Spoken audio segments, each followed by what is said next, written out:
हरे रामकृष्ण हरे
काम क्रोध त्यासी बाधितीना विश्वास तो करी स्वामीवरी सत्ता सगळ भोगिता होय त्याचे तुका म्हणे चित्त करावे निर्माळ येऊनी गोपाळ राहे तेथे विश्वास तो करी स्वामीवरी सत्ता सगळ भोगिता होय त्याचे विठ्ठल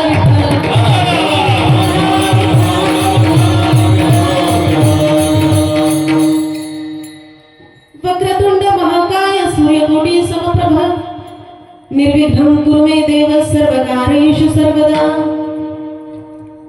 गुरु ब्रह्मा गुरु विष्णु गुरुदेव महेश्वर गुरु साक्षात परब्रह्म तस्मै श्री गुरुवे नमः। थोड़ा ऐको यति रूप दत्तात्रया दंडधारी पदी पादुका शोभती सौख्यकारी दया सिंधुजा क्षिपदे दुःख हारी तुम्हा बिन दत्ता मला कोण तारी अवधूत चिंतन श्री गुरुदेव दत्त श्री गुरुदेव दत्त अवधूत चिंतन श्री गुरुदेव दत्त श्री गुरुदेव दत्त अवधूत चिंतन श्री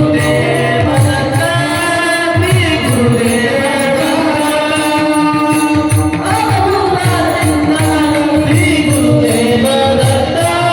गुरुदेव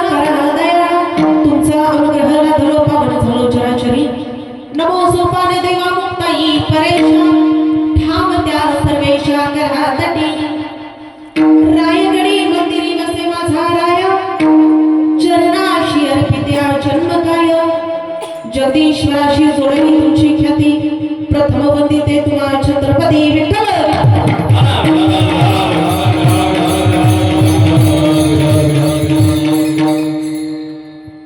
काय वाचा मने झाला विष्णुदास काम क्रोध त्यासे बाधितीना विश्वास तो करी स्वामीवरी सत्ता सकळ भोगिता होय त्याचे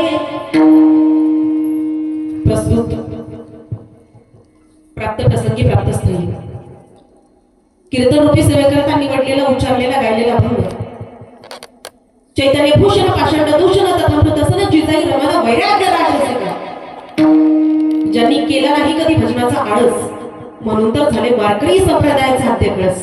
असे जगतमान्य जगतवंदनीय जगद्गुरु श्री तुकोबाराय या तुकोबारायांचा 3 चरणाचा वैष्णवपर प्रकरण आणि उपदेशपर प्रकरण या दोनही प्रकरणामध्ये बोलणारा जन्माला आल्यानंतर किमान एकदा तरी मनुष्याने अभंगाचं अनुकरण करावे ते तुम्हा आम्हा सर्वसामान्य जीवाला शिकवणारा अभंग आजच्या सेवेकरता निवडलेला आहे.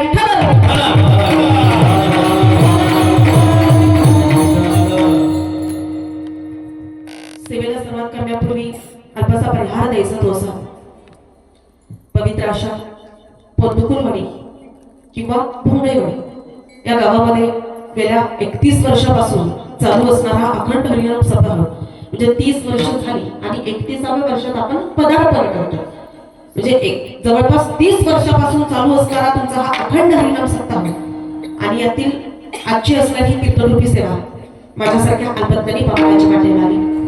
खरं तर ज्यांच्या माध्यमातून तुमच्या गावामध्ये यायचं भाग्य मला लाभलं ते परम स्नेही परम आदरणीय दादाभाऊ भोंगळे असतील आणि आपल्या सर्वांना पूर्ण सप्ताहामध्ये जे रत्न या ठिकाणी लाभलेलं आहे त्या हरिभक्ती परायण वारकरी संप्रदायाचं भूषण महाराष्ट्रभर ज्यांची कीर्तनं होतात आणि आता त्यांच्या या कलेचा लाभ तुम्हा सर्वांना मिळतोय अशा हरिभक्ती परायण रोहिणीताई जाधव या ठिकाणी आपल्याला उपस्थित आहेत.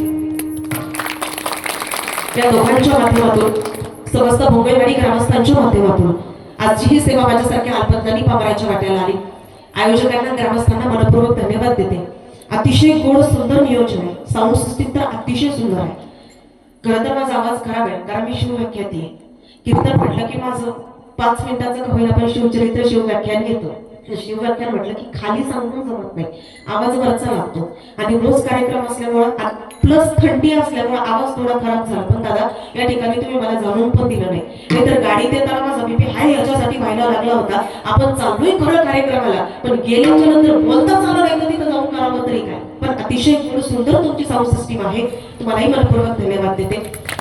पखवाजाची अतिशय सुंदर साथ करणारे दादा मी पखवाजवाल्यांना नेहमी धन्यवाद देत असते आणि त्यांचं कौतुकही करत असते. कदाचित कीर्तनकारांना कीर्तन कला शिकण्याकरता कमी घासावं लागलं असेल पण आमच्यापेक्षा कितीतरी पटीने ज्यांना घासावं लागतं ते पखवाजवादक असतात. सोपं नाही रे याचा आपल्यातून आवाज काढायचं. यांच्या हातातून बोल भगवंत वाचवून घेतो. ताई मी ढोलकीवरती पडणारी बोटं पण पाहिली आणि पखवाजावरती पडणारी बोटं पण पाहिली. पण ढोलकीच्या माध्यमातून फक्त तुमचं पोट भरू शकेल, पखवाजाच्या माध्यमातून पोटही भरतं आणि भगवंत मोक्षाची प्राप्ती आम्हाला करून देतो. हा फायदा आहे बरं का दोन्ही. हे ज्याला समजून घेता आलं त्याला खरा परमार्थ साध्य करता आला. दादा तुम्हालाही मनपूर्वक धन्यवाद देते. या ठिकाणी आदरणीय जोरदार दादा आहेत, आदरणीय विनेकरी भाऊ आहेत, पलीकडे विनेकरी दादा आहेत. ही सगळी टाळकरी मंडळी आणि अतिशय गोड गळ्याचे गायक आपल्याला या ठिकाणी लाभलेले आहेत. दादा काय नाव तुमचं?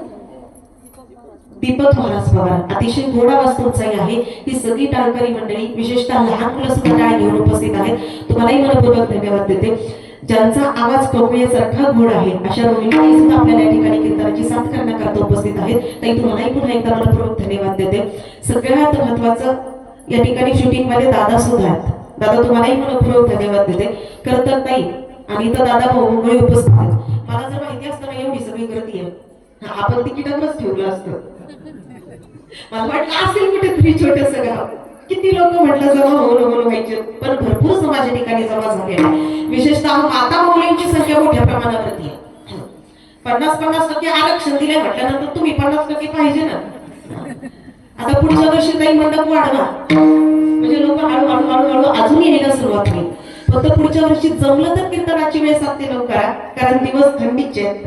लहान लहान लेकरांना त्रास होतो उशिरापर्यंत. दुसऱ्या दिवशी सकाळी त्यांना शाळेतही जायचं असतं त्यामुळे थोडासा 1 तास वेळ अलीकडे घ्या तुम्ही. लहान लहान लेकरांसाठी ते बरं पडेल. हवं तर जेवण तुम्ही नंतर ठेवा म्हणजे महिलांची मदत झाली की लेकरांना घेऊन त्या घरी जायला मोकळ्या होते. पुरुष वर्ग बसे ना मग वर बसला तरी कारण सकाळची यांची इतकी काही त्यांना नसते. असं अतिशय पंक्तीला पुरुष जास्त तर महिला कमी.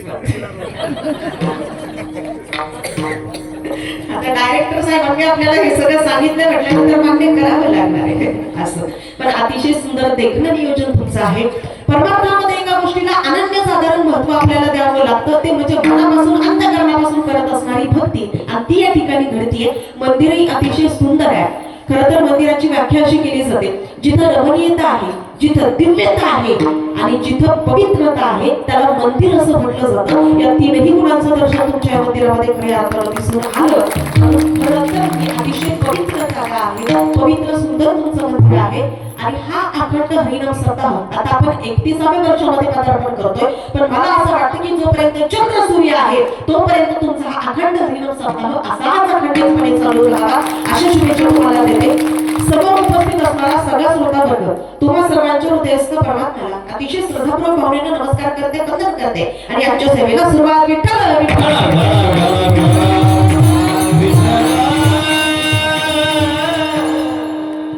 अभंग जगद्गुरु तुकोबारायांचा आणि आजच्या अभंगामध्ये जगद्गुरु तुकोबाराय तुम्हा आम्हाला जन्माला आल्यानंतर किमान एकदा तरी तुम्ही अभंगाचं अनुकरण करा हे जगद्गुरु तुकोबाराय तुम्हाला सांगतात. दादा अभंग जर तुम्ही व्यवस्थितपणे पाहिला तर अभंगाचे 3 चरण आहेत आणि 6 कड्या अभंगाच्या पडतात. एका बाजूला जगद्गुरु तुकोबारायांनी तुम्हाला कर्म करायला सांगितलेलं आहे आणि दुसऱ्या बाजूला जगद्गुरु तुकोबाराय तुम्हाला आम्हाला त्या कर्माचा फायदा सांगतात. पहिल्या चरणामध्ये जगद्गुरु तुकोबाराय सांगतात, काया वाचा मने झाला विश्वदास फायदा, काम क्रोध त्यासी बाधिती ना, विश्वास तो करी स्वामीवरी सत्ता, सकळ भोगिता होय त्याचे, तुका म्हणे चित्त करावे निर्माण, फायदा येवोनी गोपाळ राहे तेथे. म्हणजे एका बाजूला जगद्गुरु तुकोबाराय तुम्हाला कर्म करायला सांगतात आणि दुसऱ्या बाजूला केलेल्या कर्माचा फायदा काय, हा फायदा जगद्गुरु तुकोबाराय तुम्हाला सांगतात. ऐका रे दादा, अनंत जन्माची पुण्य असावी लागते त्यावेळेला कीर्तनामध्ये येऊन बसता येतं. नाहीतर अनेकांना वाटतं आज आम्ही कीर्तनाला जाणार आहे पण ऐन कीर्तनाची वेळ जवळ यावी आणि आपलं काहीतरी एमर्जन्सी काम निघावं, प्रत्येकाला इथे येऊन बसता येत नाही. त्याकरता अनंत जन्माची पुण्य असावी लागते, त्यावेळेला तुम्ही आम्ही कीर्तनामध्ये येऊन बसू शकतो. दादा अनंत जन्माची पुण्य असावी लागते त्यावेळेला मग माझ्यावरती थाप टाकता येते. अनंत जन्माची पुण्य असावी लागते त्यावेळेला गळ्यामध्ये टाळ घेता येतो. अनंत जन्माची पुण्य असावी लागते त्यावेळेला गळ्यामध्ये पवित्र तुळशीची माळ पडते आणि अनंत जन्माची पुण्य असावी लागते त्यावेळेला परमार्थामध्ये माणूस हळूहळू हळूहळू पाऊल टाकून वाटचाल करायची. जन्मोजन्मी आम्ही बहु पुण्य केले, जन्मोजन्मी आम्ही बहु पुण्य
सायंटिफिकली रिझन पण तुम्हाला सांगते. शास्त्रीय करण्याचं असं आहे, टाळ्या वाजवल्यानंतर शरीरामध्ये एनर्जी तयार होते. परिणामी आता थंडीचे दिवस आहेत, ती थंडी तुमची थोडीशी कमी होईल. आणि दुसरा फायदा असा आहे, एवढे थंडी घालतेच नाही का सगळ्यात येतो. थोडीशी त्यांना दाद दिल्यानंतर बरं वाटतं जरा पुढे जाऊन गायला सुद्धा. असो जन्मोजन्मी आम्ही बहु पुण्य केलं, जन्मजन्माचं आमचं पुण्य होतं, म्हणून आता परमार्थामध्ये आम्हाला पाहू टाकता आलं.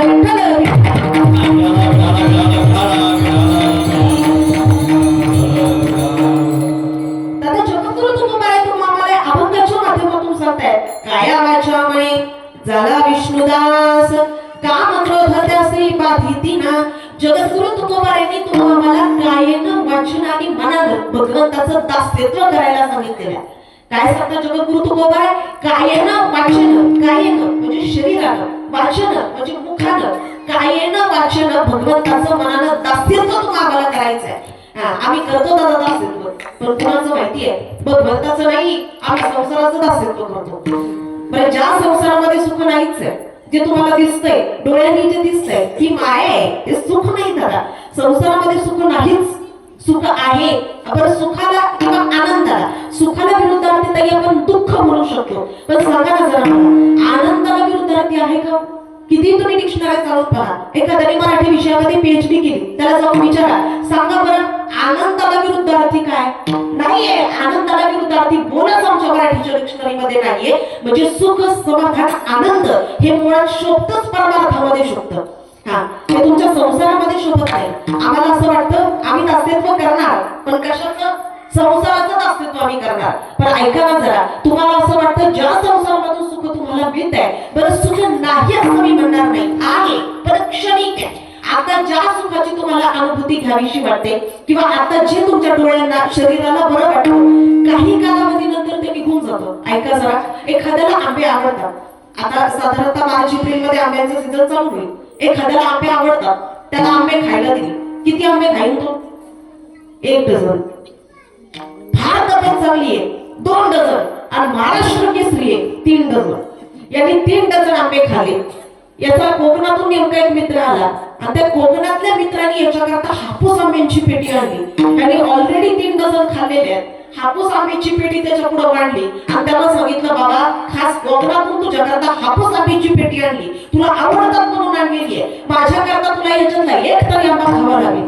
आता ऑलरेडी 3 डझन आंबे खाल्लेले आहेत. 4थ्या डझनातला ज्या वेळेला एक आंबा उचलून घेतो त्यावेळेला त्याला सांगावं लागतं, बाबा तिकडे पेटवून दे तुझी पेटी, मला काय आंबे खायचं नाही का? फार ही तणावड्याला आल्यानंतर आवडणाऱ्या आंब्यावरचं प्रेमही संपलं. संसार असाच आहे. आता जो संसार तुम्हाला सुखाचा वाटतो, आता ज्या संसारापासून तुम्हाला सुख मिळतंय असं वाटतं, कालांतरानं ते सुख नाहीसं होणार आहे. नाही झालं आंब्याचं उदाहरण अजून एक सांगते. गावातल्या एखाद्या तरुण पोराला लग्न करायचं असावं, आणि तो मुलगी बघायला गेला. दादा तुमचं झालंय का? तिला गावातल्या एखाद्या पोराला लग्न करायचं असावं, बरं चला आपण तुमच्यावरच बोलू. आता लोकांना खूप सुद्धा लागले, आता सगळे तुमच्याकडे बघायला. ज्या वेळेला तुम्ही मुलगी पाहायला गेला, मंडळी तुमची आली, विठ्ठल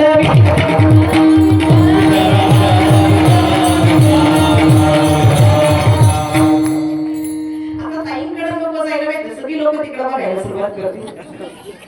ज्या वेळेला तुम्ही ताईंना बघायला गेला, बरं तुम्ही ताईंना बघायला गेल्याच्या नंतर ताईंना पाहिलं, ताई तुम्हाला आवडल्या, मला सांगा त्यांना बघायला गेल्यानंतर जितकं प्रेम तुमचं त्यांच्यावरती होतं, किंवा लग्न झाल्याच्या नंतर साधारणतः 1-2 महिन्यानंतर जेवढं प्रेम होतं तेवढं प्रेम आता आहे? खरं बोलायचं एवढा समाज पुढे बसलेला आहे, तेवढं प्रेम आमचं नाही तर तुमचं कुठे घेऊन बसला? विठ्ठल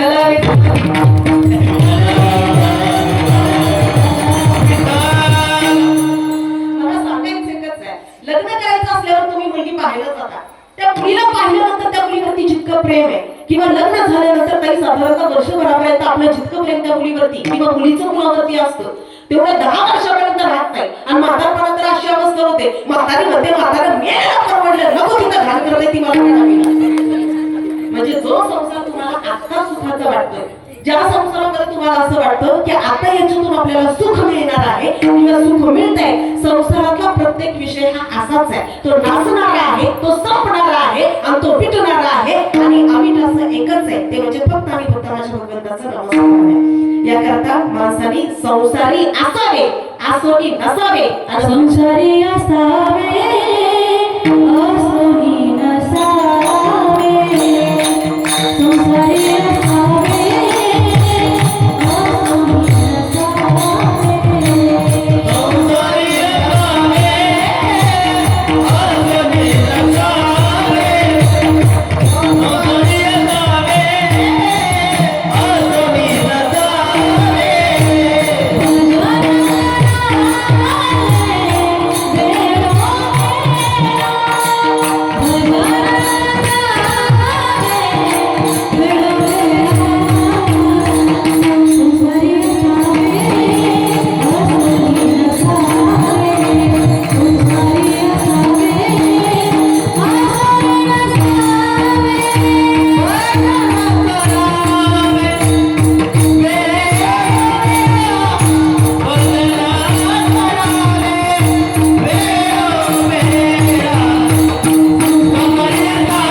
संसारी असावे असोनी नसावे आणि भजन करावे वेळोवेळा. आमच्या साधू संतांनी आम्हाला सांगितलंय संसारामध्ये राहा, पण संसारामध्ये राहत असताना इथून बाहेर पडताना जशी चिकूची बी चिकूतून बाहेर पडते. कधी बघितलंय चिकूची बी ज्या वेळेला चिकूतून बाहेर पडते त्यावेळेला चिकूचा कोणताही गर तिला लागलेला नसतो. आणि याच्या उलट आंब्याची कोई बघा किती जरी चुकून खाली तरी थोडा का होईना पण गर तिला लागलेला असतो. आमच्या साधू संतांनी आम्हाला सांगितलं बाबांनो आंब्याच्या कोईसारखं बाहेर पडू नका, तर चिकूच्या बी सारखं आम्हाला संसारातून बाहेर पडता आलं पाहिजे. ऐकाय दादा, तुम्हाला असं वाटतं या संसारामधून आम्हाला सुख मिळणार? श्रोत्यांना विचारलं की कोणत्या गोष्टीतून तुम्हाला सुख मिळतं? काही जण सांगतात ताई आमदार झाल्यावर सुख मिळेल, खासदार झाल्यावर सुख मिळेल, सरपंच झाल्यावर सुख मिळेल, बिल गेट्स झाल्यावरती सुख मिळेल. ताई जगाच्या पाठीवरती जेवढी श्रीमंत माणसं आहेत ना त्याच्यामध्ये बिल गेट्सचं नाव घेतलं जातं. Bill Gates is an owner of the Microsoft company. जगाच्या पाठीवरती जेवढी श्रीमंत माणसं आहेत त्यांच्यामध्ये या बिल गेट्सचं नाव घेतलं जातं. या बिल गेट्सनं आपल्या आयुष्यामध्ये आपली सगळी संपत्ती एकदा नाही, दोनदा नाही, तीन वेळेला दान करून टाकली. माझं वाक्य लक्षपूर्वक ऐका. या बिल गेट्सनं आपल्या आयुष्यामध्ये आपली सगळी संपत्ती एकदा नाही, दोनदा नाही, तीन वेळेला दान करून टाकली. तरी देखील चौथ्यांदा सुद्धा श्रीमंत माणसांच्या मध्ये या बिल गेट्सचं नाव घेतलं जातं. याला जर पैशापासून सुख मिळालं असतं तर त्यांनी आपली सगळीच्या सगळी संपत्ती दान करून टाकली नसती. आमच्या साधू संतांनी आम्हाला सांगितलं धनधारा पुत्र जन बंधू सोय हे पिशून सर्व मिथ्या हे जाणून शरणरी खादी भाषा. म्हणजे आमच्या साधू संतांनी सुद्धा आम्हाला सांगितलं संसारामध्ये तुम्हाला असं वाटतं आम्ही या स्टेज पर्यंत गेल्यानंतर आम्हाला सुख मिळेल. विचारांना जाता एखाद्या खासदाराला आमदाराला जाऊ की तुम्ही खरंच सुखी आहात का? आणि खरोखर जर त्या पदापर्यंत गेल्यानंतर त्यांना सुख मिळालं असतं तर त्यांना लीलावती म्हणा किंवा वायसीय म्हणा या दवाखान्याची तोंड पाहायची गरजच पडली नसती. म्हणजे संसारामध्ये तुम्हाला वाटतं आम्हाला सुख आहे सुख पण क्षणिक क्षणभर जवा पाडे दुःख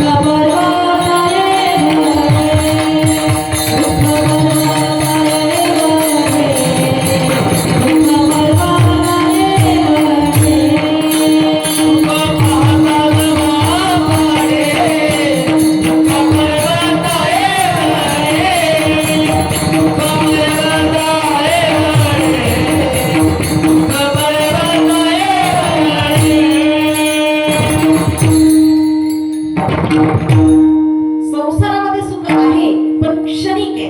आता क्षणामध्ये ज्या गोष्टीचं तुम्हाला सुख वाटतंय काही क्षणानंतर ते सुख नाहीच होणार आहे. म्हणजे संसार नासणार आहे, पिटणार आहे आणि संपणार आहे. आणि अविट असं एकच आहे ते म्हणजे माझ्या परमात्म्याचं नामचिंतन आहे. याकरता अशा संसाराचं दास्यत्व करण्यापेक्षा दास्यत्व अशाच करा की आपल्याला काम क्रोधाने विकार नाहीसा होईल. अभंगाच्या प्रथम चरणात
देत आम्हाला परमार्थ कळत, नाही करू देत आम्हाला परमार्थ.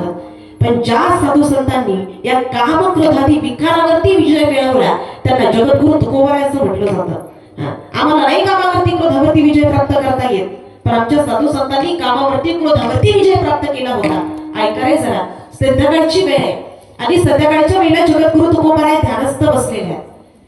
समाजामध्ये चांगल्या माणसांना बदनाम करण्याकरता काही माणसं कायम टपलेली असतात.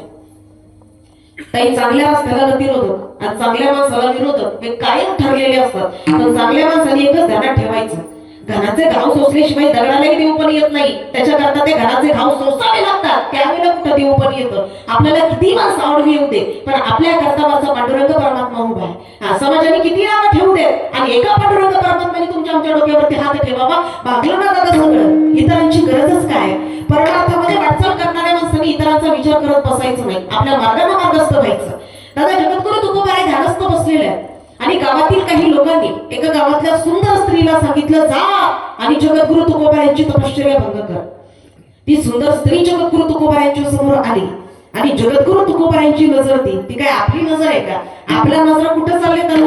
आणि त्या मालेगावामध्ये डोकराळे गावामध्ये 4 वर्षाच्या लेकरावरती बलात्कार झाला.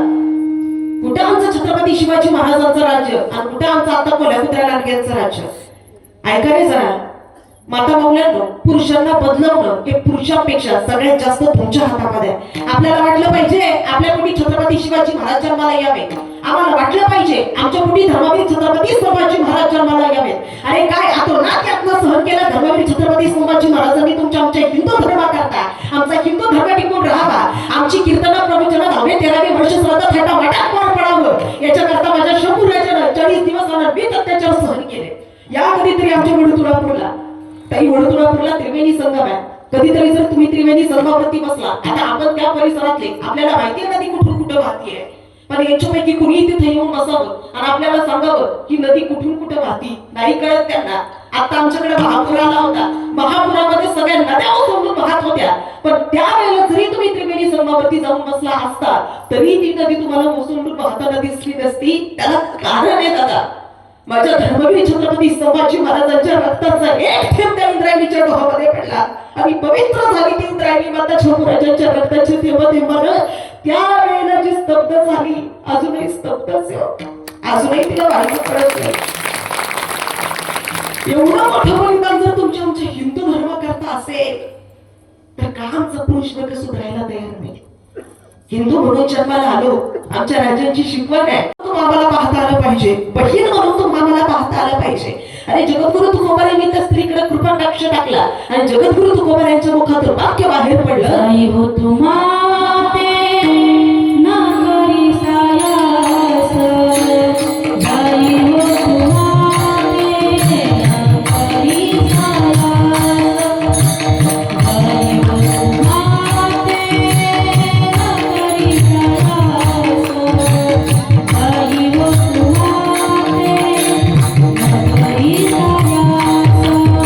जाई हो तुम्हारे नगरी सायास,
जगद्गुरु तुकोबारायांच्या मुखातून वाक्य बाहेर पडलं, जाई हो तू माते न करी सायास आम्ही विष्णुदास तैसे न हो.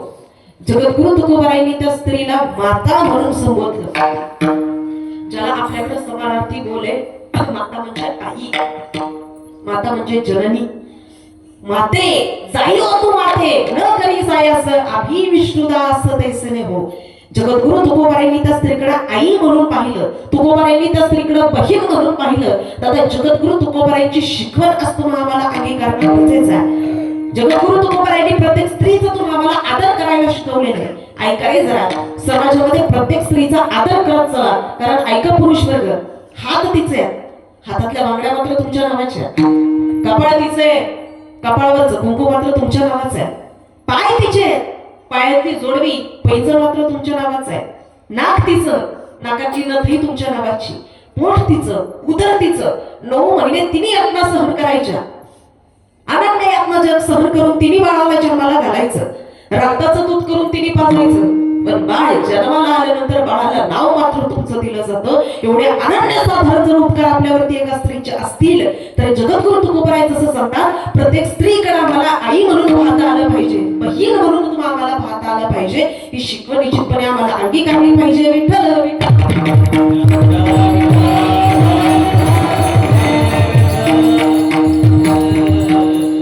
कारण जीवनामध्ये स्त्री शक्ती इतकी महत्वाची आहे.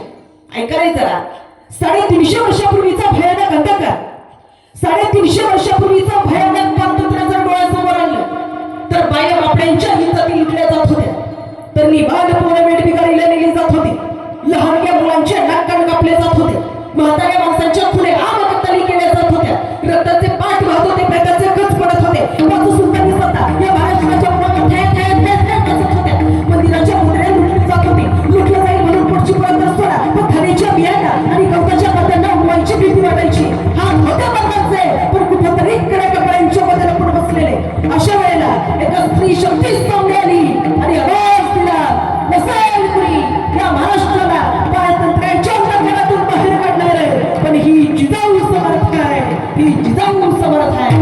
नुसत्या बोलल्या नाहीत, शिवनेरीवरती शिवाई देवीच्या समोर पदर पसरला आणि मागणं बघितलं दार उघड मिळालं, दार उघड. आणि त्यावेळेला 19 फेब्रुवारी 1630 रोजी सह्याद्रीच्या कुशीत आणि त्या शिवनेरीवरती राष्ट्रमाता राज्यमाता जिजाऊच्या पाठीशी रत्न जन्माला आलं आणि रयत म्हणू लागली, किसी के पेट में से बाप पैदा होता था तो किसी के पेट में से सांप पैदा होता था, मगर जिजाऊ ऐसी बात है जिसके पेट में से बापों का बाप शिवा पैदा हुआ था, शिवा पैदा हुआ था. बळ होते अखंड साऱ्या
जिजाऊ साहेबांनी फक्त एक छत्रपती नाही घडवला, हिंदवी स्वराज्याचे धाकटे छत्रपती संभाजी महाराजांनाही घडवलं. अरे सोपं आहे का हिंदू धर्माकरता 40 दिवस अनन्वित अत्याचार सहन करणं? अरे ठेच लागली तर डोळ्यात पाणी येतं आमच्या.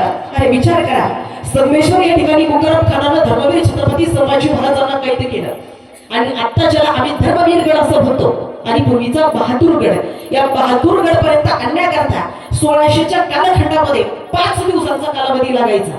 या मुकरब खानानं अवघ्या 2.5 दिवसामध्ये महाराजांना बहादूरगडावरती आणलं आणि धर्मगुरू होते मुस्लिम धर्माचे. विचारलं सभंगा कत्ल किस तरह से किया जाए, सांगण्यात आला हलाल किया जाए, तुकडे तुकडे करून मारण्यात यावं आणि सुरू झाली सजीची अंमलबजावणी. दुसऱ्या दिवशी अंशी आला, हातामध्ये तप्तसळ्या घेतलेला, पण त्याच्या आधी विचारलं सभा धर्म सोडणार? राजांनी सांगितलं प्राण गेला तरी चालेल, माझा धर्म मी सोडणार नाही. आणि सुरू झाली सजीची अंमलबजावणी. अंशी हातामध्ये 2 तप्तसळ्या घेऊन आला, तसा आला महाराजांच्या डोळ्यामध्ये तप्तसळ्या घुसवल्या गेल्या, उरल्या फक्त काळ्या कवींना खोपड्या. ते डोळे सुद्धा महाराजांपासून वेगळं व्हायला तयार नव्हते. ज्या डोळ्यांनी हिंदवी स्वराज्य पाहिलं, ज्या डोळ्यांनी सह्याद्रीच्या पर्वतरांगा पाहिल्या, ज्या डोळ्यांनी आबासाहेबांचं दर्शन घेतलं, ते डोळेच राहिले नाही. दुसऱ्या दिवशीची अंमलबजावणी होती. महाराजांची जीभ त्यांच्या मुखापासून वेगळी करायची. हामशी हातामध्ये पकड घेऊन आला आणि जबडा उघडायला लागला. महाराजांचा जबडा उघडायला तयार नाही, डोक्यावरती दाब दिला, जबडा उघडायला तयार नाही. अरे उघडलंच कसा? सिंहाच्या जबड्याचा घालून हात मोजितात, याच्या उगाच सांगणारा छावा आहे. जबडा उघडून तरी कसा? तो थोडशी हुशार, त्यांनी नाक दाबलं आणि जसं नाक दाबलं श्वासासाठी घुसमट सुरू झाली. जबडा उघडला, जसा उघडला तसं पकडीमध्ये जीभ पकडली आणि वळून काढली, बाहेर खेचली. जीभ रक्तबंबाळ होत समोर पडली होती. जणू सांगत होती मला माझ्या राजापासून वेगळं करू नका. ज्या मुखातून जयघोष बाहेर पडला, हर हर, ज्या मुखातून हर हर महादेवचा, जय भवानी जय शिवाजीचा जयघोष बाहेर पडला, ती जीभ कायमची वेगळी करण्यात आली. कोणीतरी यायचं, महाराजांच्या अंगावरचं कातडं सोडून काढायचं आणि त्याच्यावरती मिठाचं पाणी सोडायचं. कोणीतरी यावर, ज्या उंटांवरून महाराजांची भिंड मिरवणूक काढली जायची, त्या उंटाची शिट्टी ओढावी. शिट्टी ओढली की तो उंट थाय नाचायचा आणि उंट नाचायला लागला की साखरदंड शरीराला टोचायची, धोतायची, रक्ताची चिरकांडी बाहेर पडायची. कोणीतरी यायचं, महाराजांच्या शरीराचे तुकडे तुकडे करावेत, कोण्या कुत्र्या गिरडाला नेऊन खायला घालावेत. अरे स्वराज्याचा धाकटा छत्रपती या एकदा म्हटले असते माझा धर्म मी सोडायला तयार आहे, विचारणारं कोण होतं? राजा होता. पण नाही, महाराजांनी धर्म सोडला. कुणा करता? तुमच्या आमच्या करता. काय वाटतं तुम्हाला? महाराजांनी जर एवढा मोठा त्याग केला नसता, हा सत्ता बघायला मिळाला असता? कधीच नाही. ना तुमची आमची लग्न झाली असती, ना तुमच्या आमची 10-13 वर्ष श्राद्ध झालं असतं, ना आमचा परमार्थ झाला असता. दादा धर्मवीर छत्रपती संभाजी महाराजांनी 40 दिवस अनन्वित अत्याचार सहन केले, तुमचा आमचा धर्म टिकवून ठेवला. आणि आज आमची भांडणं कशावरून चालली? तर निवडणुकावरून. आज आमची धर्म कशावरून, भांडणं कशावरून चालली? जातीवरून.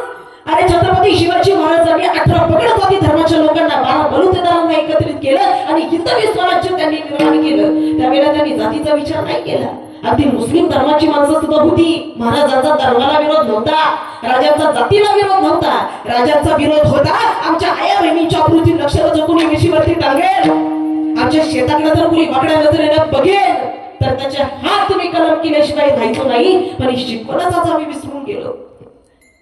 एक गोष्ट कायमस्वरूपी लक्षात ठेवावी, छत्रपती शिवाजी महाराजांच्या, धर्मवीर छत्रपती संभाजी महाराजांच्या आणि आमच्या महाराष्ट्रामध्ये जन्मलेल्या साधू संतांच्या पदस्पर्शाला पावन झालेली तुमची आमची महाराष्ट्राची भूमी आहे. याकरता या विचारावरती आम्हाला जाणणं गरजेचं आहे. धर्मवीर छत्रपती संभाजी महाराजांना शिवरायांना घडवणारी होती ती राष्ट्रमाता राजमाता जिजाऊ होती. कारण शिकवण अशी दिली होती. छत्रपती शिवाजी महाराजांचं वय होतं 16 वर्षाचं आणि राजाच्या पाटला नाही का वहिलीची आबरू लुटली आणि खबर त्यावेळेला राजमाता जिजाऊंना मिळाली. राजमाता राष्ट्रमाता जिजाऊंनी त्याला दरबारामध्ये आणायला सांगितलं आणि राजांना सांगितलं, राजा न्याय तुम्हाला करायचा आहे. 16 वर्षाचे छत्रपती शिवाजी महाराज, छत्रपती शिवरायांनी सांगितलं राजाच्या पाटलाचा चौरंगा करायचा, मरू द्यायचा नाही, चौकीवरती नेऊन मांडायचा. चवडीवरती एवढ्या कथा मांडायचा, येता जाताना लोक याला बघतील त्यावेळेला अंतःकरणामध्ये धास्ती भरली पाहिजे की आमच्याकडून जर अशी चूक झाली तर आमचं सुद्धा हेच होणार आहे. आताच्या काळामध्ये एकाला जर फाशी दिली तर परत कुणाचं धाडस व्हायचं नाही दादा. पण आज आमच्या लेकीबाळी सुरक्षित नाहीत. माता मौल्यांनो, हात जोडून माझी विनंती आहे, आपल्या पोरींना त्याच्या समोर कंबर नाच बसवायला लावूच नका. किंवा आमच्या पोरीने शाळेमध्ये डान्स कॉम्पिटिशन मध्ये नाही भाग घेतला, काहीच फरक पडणार नाही. पण इथून पुढे आमच्या पोरींना कराटे तायक्वांडोचे क्लास मात्र आवर्जून लावा, कारण ही आता काळाची गरज आहे. आज तुमच्या पोरी सुरक्षित नाहीत. आज छोटे छोटी लेकरं लोक म्हणतात कपड्यावरून बलात्कार होतात. 4 वर्षाच्या पोरीचे काय आले दादा कपड्यांचा विषय? आमच्याही माता मौल्यांना अधिकार आहे, त्यांनी व्यवस्थित राहावं, मुक्तपणे त्यांनी संचार करावा. या माझ्या बहिणींना सुद्धा वाटत असेल आम्ही बाहेर पडावं, आम्ही सुद्धा हा समाज व्यवस्थितपणे पाहावा, हा निसर्ग आम्ही बघावा. पण बाहेर पडल्यानंतर कुठल्या कुत्र्या नाडगेची शिकार तुम्ही व्हाल याची सुद्धा दादा मला आज गॅरंटी देता येत नाही. याकरता सगळ्यात महत्वाची गोष्ट छत्रपती शिवरायांच्या आणि धर्मवीर छत्रपती संभाजी महाराजांच्या विचारावरती चालणं गरजेचं आहे. ज्या वेळेला हा महाराष्ट्र छत्रपती शिवरायांच्या विचारावरती, राष्ट्रमाता राजमाता जिजाऊंच्या विचारावरती चालायला लागेल आणि ज्या वेळेला जगद्गुरु तुकोबारायांच्या विचारावरती चालायला लागेल त्यावेळेला तिथून पुढे खऱ्या अर्थानं तुम्ही आम्ही सुरक्षित असणार आहे.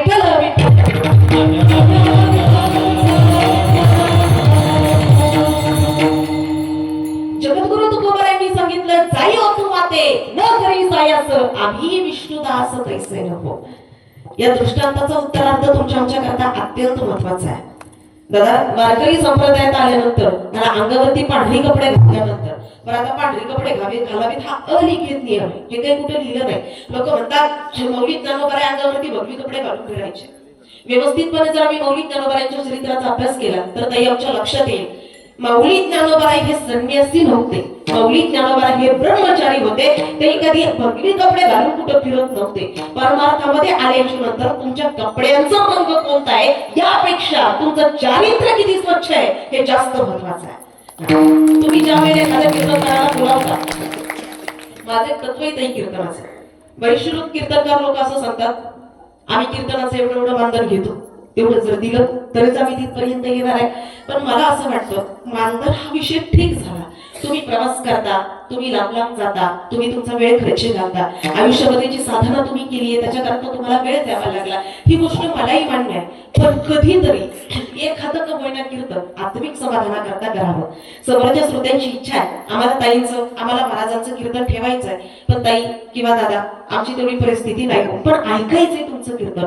इथं कीर्तनकारांनी निश्चितपणे प्रतिसाद दिला पाहिजे, त्या लोकांकरता आलं पाहिजे. कारण या माझ्या महाराष्ट्र राज्यामध्ये जितकी माणसं श्रीमंत आहेत तितकीच आज गरीब सुद्धा माणसं आहेत आणि त्यांनाही परमार्थ करावा असं वाटतो. त्यामुळे मला तरी असं वाटतं की कीर्तनकारांनी या गोष्टीमध्ये कुठेतरी हळूहळू बदल करायला हवा. जिथं तुम्हाला घ्यायचंय, जिथं देणारी माणसं आहेत तिथून तुम्ही पाहिजे तितकं घ्या, त्याला मी अडवणार नाही. कारण हा जगाचा वैयक्तिक प्रश्न आहे. आपण त्याच्यावरती बोलायला गेलो की त्याच्या माध्यमातून वाद वाढत जातात. आपण वादामध्ये पडण्यापेक्षा तो वाद मिटवता कसा येईल याच्याकडे जास्त लक्ष दिलं पाहिजे. याकरता किंवा वारकरी संप्रदायामध्ये आल्याच्या नंतर अंगावरती पांढरी कपडे घातल्यानंतर जगद्गुरु तुकोबारायांची आणि मौलिक ज्ञानोबारायांची तत्व पाळावीच लागतात. म्हणून एका गायकानं दुसऱ्या गायकाचा अपमान करू नये, एका वादकानं दुसऱ्या वादकाचा अपमान करू नये, एका कीर्तनकारानं दुसऱ्या कीर्तनकाराचा अपमान करू नये, एका माळकऱ्याने दुसऱ्या माळकऱ्याचा अपमान करू नये. कारण तुम्हाला जर असं वाटत असेल हे केल्याने काय फरक पडणार आहे, फरक पडतो दादा. कारण हे सगळं पाप जगद्गुरु तुकोबारायांच्या माथी जातं. कारण तुमचं आमचं पालकत्व जगद्गुरु तुकोबारायांनी घेतलेलं आहे. याकरता वारकरी संप्रदायामध्ये आल्यानंतर ही तत्व पाळलीच पाहिजेत. आणि याहीपेक्षा सगळ्यात जास्त महत्वाचं जर कोणतं असेल तर एखाद्या कीर्तनकाराला, प्रवचनकाराला तुम्ही बोलावता, 2 तास तो किती चांगलं बोलतोय, तो किती सुंदर वक्तृत्व करतो, तो किती सुंदर गायन करतो, अंगावरती किती चांगली कपडे घालून येतो, यापेक्षा किंवा इथं 2 तास किती चांगलं बोलतो यापेक्षा उरलेल्या 22 तासात कसं वागतो हेही फार महत्वाचं आहे. भाषा कळते माझी? आमच्या पुरतं बाई तुम्हाला पण आहे, नाही तर उद्यापासून बिन पाण्याने करायला मोकळे. आपण कीर्तनामध्ये 2 तास किती चांगले बसतो यापेक्षा उरलेल्या 22 तासामध्ये कसं वागतो हेही फार महत्वाचं आहे. कारण परमार्थामध्ये तुमच्या अंतःकरणातल्या भावाला किंमत आहे आणि तुमच्या चरित्राला जास्त किंमत आहे. यामुळे त्या गोष्टी आधी आम्हाला जपता आल्या पाहिजेत. मग विचारलं श्रोत्यांनी की जगद्गुरु तुकोबाराया, आता आम्ही कायेनं वाचनाने मनानं भगवंताचं दास्यत्व केलं, आम्ही भगवंतावरती आता आम्हाला परमात्म्याची प्राप्ती होईल का? कारण आम्ही गायावाच्या म्हणे झाला विष्णुदास काम क्रोध त्या श्री बाधितीना. आम्ही कायेनं वचन आणि मनानं भगवंताचं दासत्व केलं, आता आम्हाला परमात्म्याची प्राप्ती होईल का? त्यावेळेला तुकोबारायांनी सांगितलं नाही, तुम्हाला अजून एक काम करावं लागेल, भगवंतावरती विश्वास ठेवावा लागेल. विश्वास तो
आपणही सगळेजण भगवंतावरती विश्वास ठेवून एकदा कोण त्या परमात्म्याचं चिंतन भजन करूया.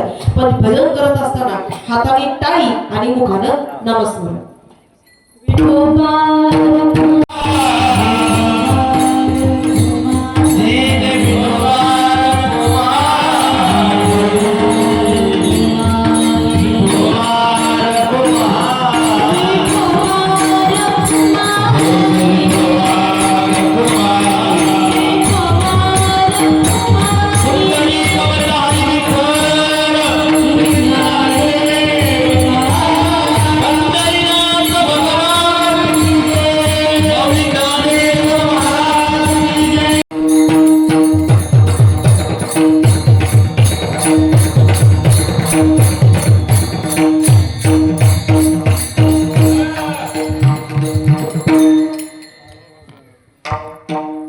विश्वास तो करी स्वामीवरी सत्ता सगळ्या भोगिता होय त्याचे.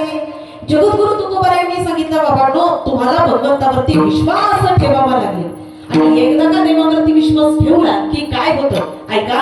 मुंगी पैठण नावाचं गाव आहे आणि त्या मुंगी पैठण मध्ये एकनाथ महाराजांचे पंजोबा भानुदास महाराज, या भानुदास महाराजांची कीर्तनं चालायची. आणि भानुदास महाराजांनी कीर्तनातून सांगावं, माझा विठेवरचा विठ्ठल फार दयाळू आहे. ज्याला हात नाहीत त्याला हात देतो, ज्याला पाय नाहीत त्याला पाय देतो. आणि हे ऐकलं कोणी माहितीये? त्या भानुदास महाराजांची नित्य नियमानं कीर्तन ऐकणारे त्याच गावातले कुर्मदास नावाचे एक संत, त्यांना म्हणायला हरकत नाही कारण संतच झाले ते. कुर्मदास महाराज रोज ते कीर्तन ऐकायचे. आणि त्या कुर्मदासांची अवस्था अशी होती, त्या कुर्मदासांना हातही नव्हते पायही नव्हते. त्या कुर्मदासांनी ते ऐकलं, माझा विठेवरचा विठ्ठल फार दयाळू आहे, ज्याला हात देतो ज्याला हात नाही त्याला हात देतो, ज्याला पाय नाही त्याला पाय देतो. आणि भानुदास महाराजांची प्रेरणा घेतली आणि हे गुरुदास महाराज निघाले कुठं? पंढरपूरला. बरं त्यावेळेला का आता सारखं सभोवती महामार्ग होता? आता सगळे काही डांबरे रस्ते होते? आता नॅशनल हायवे सारखा हायवे होता? नाही दादा, पायवाट काट्याकुट्याचा रस्ता. बरं जायचंय पांडुरंग परमात्म्याला भेटायला, पण जायचं कसं? पाय नाही, चालायचा प्रश्न येतोच कुठं? हात नाही, रांगायचा प्रश्न येतो कुठं? मग जायचं कसं? गोळा तो शरीराचा करायचा आणि पलटी टाकायचा, गोळा करायचा, पलटी टाकायचा.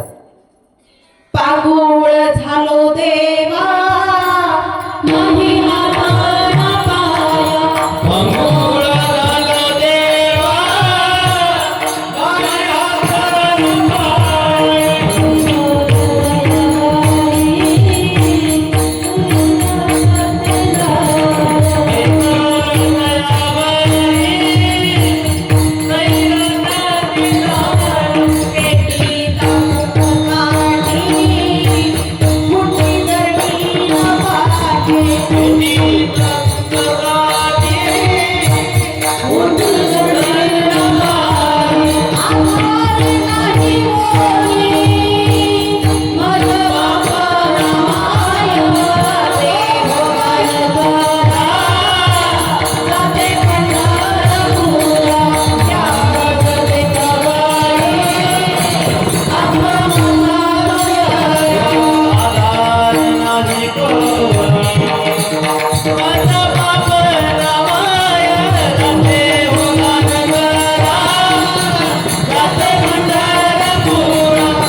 दादा निघाले गुरुदास महाराज भानुदास महाराजांची प्रेरणा घेऊन. हातही नाही आणि पायही नाही, ते शरीर गोळा करायचं, पलटी टाकायचं, गोळा करायचं, पलटी टाकायचं.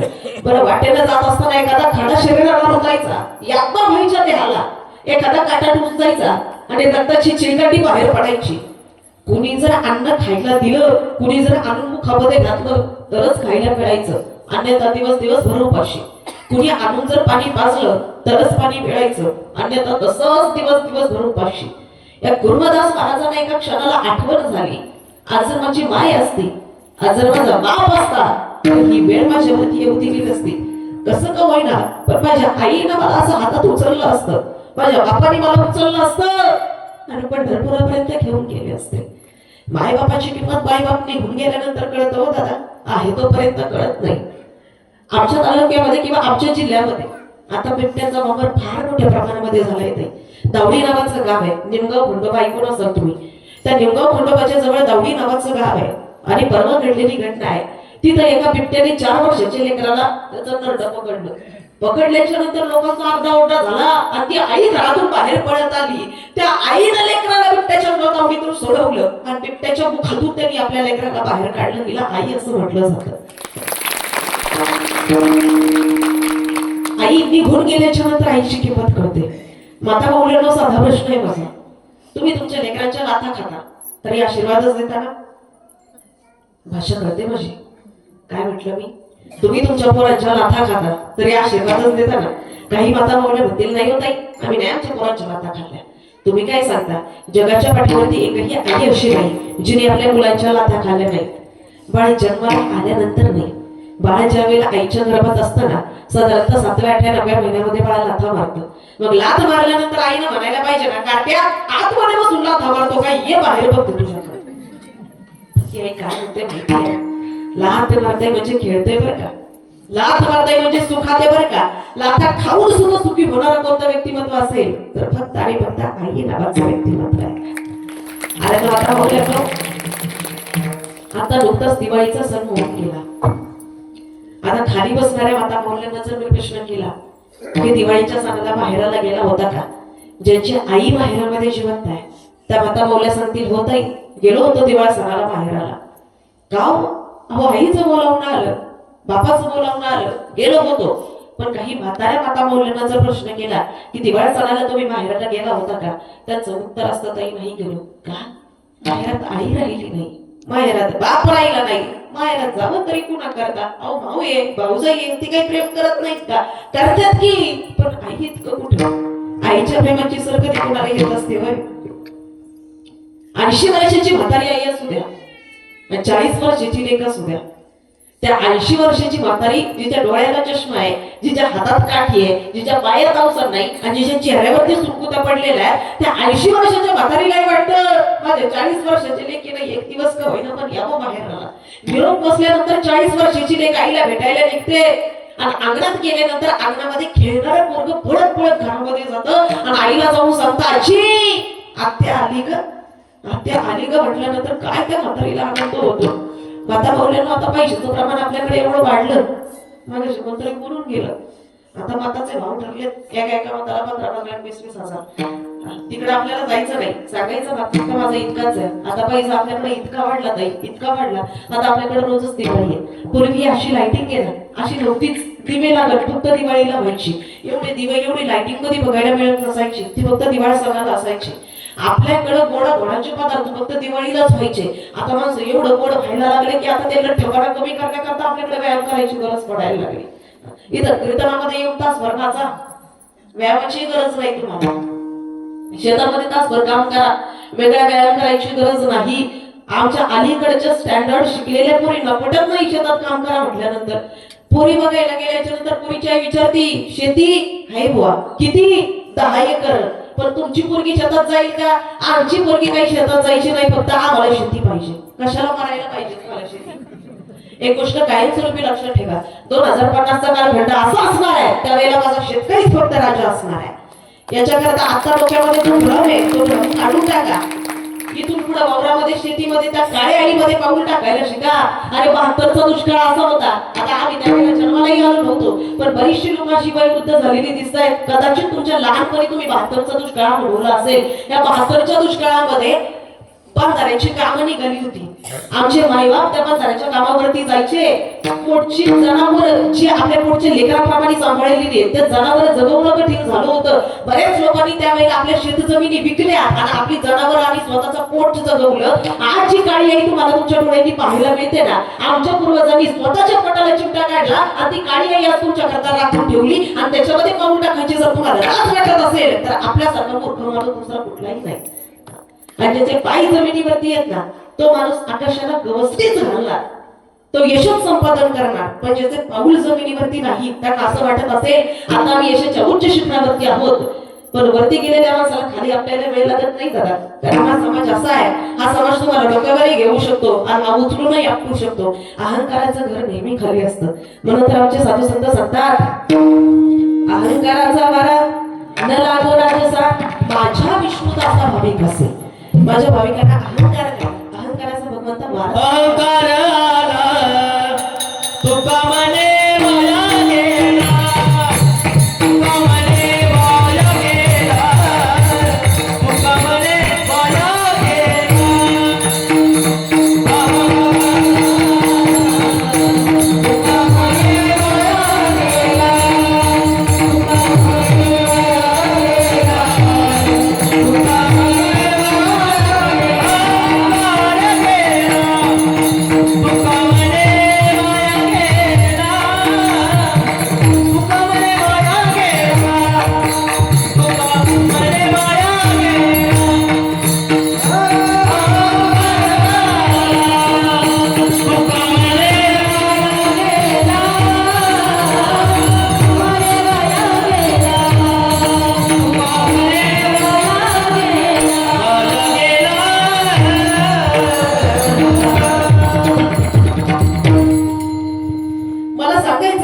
की पूर्वीच्या काळामध्ये दिवाळी फक्त दिवाळी सणाला साजरी व्हायची.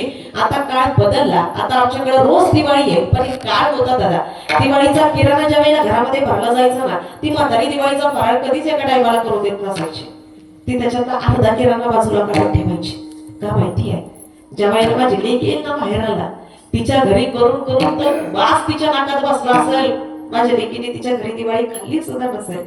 ज्या वेळेला बाहेरला येईल ना, त्यावेळेला ती म्हातारी आई थरथरणाऱ्या हाताने, स्वतःच्या हाताने दिवाळीचा फराळ करते आणि आपल्या लेकीला खाऊ घालते. माता बोलले ना, अनुभवून पहा तुम्ही, ज्या माता मुलीला आपल्या नवऱ्याकडून किंवा घरातल्या थोड्या मोठ्याकडून वेळेला पैसे मिळत नाही ना, ती बाई लोकांच्या मदतीवरती कामाला जाते आणि मिळालेले पैसे स्वतः करता नाही वापरत. स्वतः करता कधी तिने एक रुपयाही घेतला नाही, स्वतः करता कधी तिने एखादी साडीही घेतली नाही, स्वतःची काही हाऊस मौज केली नाही. पण का ठेवते माहितीये, माझी लेक माहेराला आली ना की तिला साडी आणि तिच्या लेकरांना कपडे घेण्याकरता ही तुमची आमची आई लोकांच्या मदतीवरती दिवसभर कामाला कष्ट करत असते. पण अशी आई आम्हाला शेवटपर्यंत कळत नाही. हे आईचं दुःख आहे दादा. माता मौलाना माहेरामध्ये जवळ आई आहे ना, पिशवी कधीच रिकामी घरी जाऊ द्यायची नाही. पण ज्या दिवशी माहेरातून आई निघून जाईल त्या दिवशी मात्र आपली पिशवी रिकामी गेलीच म्हणून समजायचं. कारण तुमच्या आमच्यावरती नितांत प्रेम करणारे व्यक्तिमत्व ते म्हणजे तुमची आमची आई आहे. या करता त्या गुरुदास महाराजांनी आईची महती तुम्हाला आम्हाला सांगितलं, आई बापाचं महत्व तुम्हाला आम्हाला सांगितलं. आज दादा स्मशान भूमीपर्यंत जाऊन सुद्धा आई बाप सांगावे लागतात. कारण महाराष्ट्रातल्या पोराला जर आई बापाचं महत्व कळालं असतं तर वृद्धाश्रमाची बांधकामं एवढ्या झपाट्याने चालू असलेली आम्हाला पाहायला मिळाली नसते. बरं, वृद्धाश्रमामध्ये आई बाप कुणाचे जी लई शिकलेली आहेत, ज्यांनी डिग्र्या मिळवलेल्या आहेत, डॉक्टर, इंजिनियर, वेगवेगळ्या पोस्ट पर्यंत गेलेली आहेत, IT कंपनीमध्ये लाख लाख रुपये सॅलरी घेणारे आई बाप कुठं तर वृद्धाश्रमामध्ये. आणि माझा शेतकरी राजा त्याचे आई बाप कधी तुम्हाला वृद्धाश्रमात बघायला मिळायचे नाही दादा. आज महापुरुषांची नावं आम्ही आदराने घेतो, विनाकारण घेत नाही. आईला संस्कार तसे केले होते. आता इलेक्शनचा काळ चालूच आहे म्हणून सांगते. या महाराष्ट्राचं राजकारण करत होते यशवंतराव चव्हाण आणि वसंतराव. विरोधी पक्षनेत्यांनी सभा घेतली आणि विरोधी पक्षनेत्यांनी असं सांगितलं, या यशाने आणि वशाने महाराष्ट्राच्या राजकारणाचा वाटोळा करून टाकलेला. काय म्हटले, या यशाने आणि वशाने महाराष्ट्राच्या राजकारणाचा वाटोळा करून टाकलेला.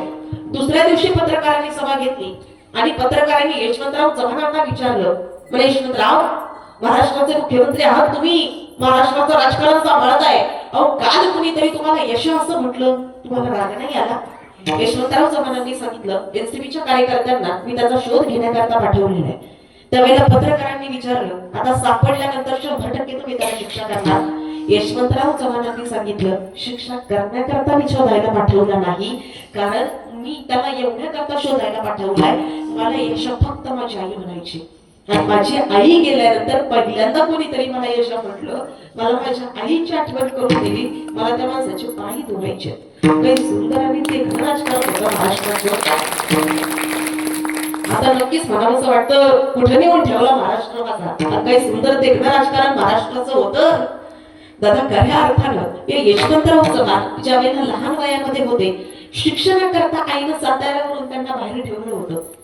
शिक्षणाचं महत्व त्यावेळेला कळालं होतं. बरं, आता आम्ही शिक्षणाला जास्त महत्व देत नाही, देतो फक्त पुस्तकी शिक्षणाला देतो. बरं, आता शिक्षण पद्धतीत इतकी दळघोटरी निघाली, जे आम्हाला व्यवहारामध्ये उपयोगी पडते ते शाळेत शिकवलं जात नाही, आणि जे शाळेत शिकवलं जातं ते व्यवहारामध्ये उपयोगी पडत नाही. आता माझे आई बाप शिकलेले नव्हते, त्यामुळे गेले 10वीला मार्क चांगले होते, 80+ मार्क्स पडले होते, गेले सायन्सला. 2 वर्ष सायन्स केलं, 2 वर्ष सायन्स केल्यानंतर पुढे वारकरी संप्रदायाची गोडी लागली.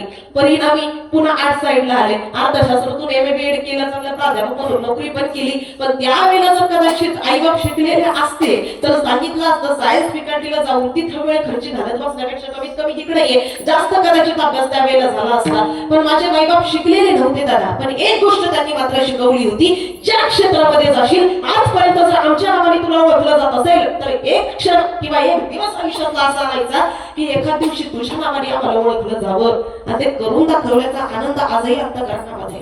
आपल्या पोरांना फक्त एवढंच सांगा, फार काही सांगितलं तरी चालेल, आज जर तुमच्या नावाने तुमच्या पोरांना ओळखलं जात असेल ना, एवढंच पोरांना शिका की बाबा रे किंवा ताई ग, आयुष्यातला एक दिवस असा आठ की तुझ्या नावामुळे आम्हाला ओळखलं गेलं पाहिजे.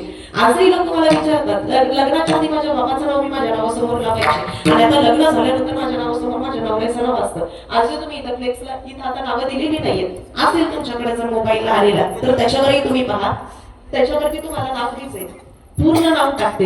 लोक म्हणतात काही पूर्ण नाव टाकायची काय गरज नाही. एक गोष्ट कायमस्वरूपी लक्षात ठेवा, आपण ज्या वेळेला लग्नाच्या अगोदर असतो ना ते आपल्या आई बापामुळे असतो, आणि लग्न झाल्यानंतर असतो ते आपल्या जोडीदारामुळे असतो. त्यामुळे या गोष्टीचं भान आपल्या प्रत्येकाला असलं पाहिजे.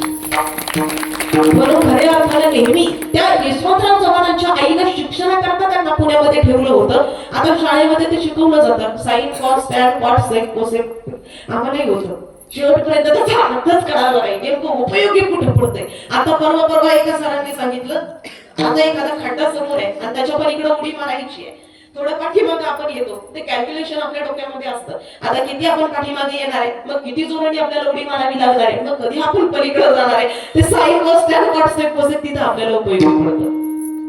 सांगायचं फक्त एकच आहे, आज आम्ही नुसतं पुस्तकी शिक्षण घेत राहिलो, अनुभवाचं शिक्षण आमच्यापासून लांब गेलं, संस्काराचं शिक्षण आमच्यापासून लांब गेलं.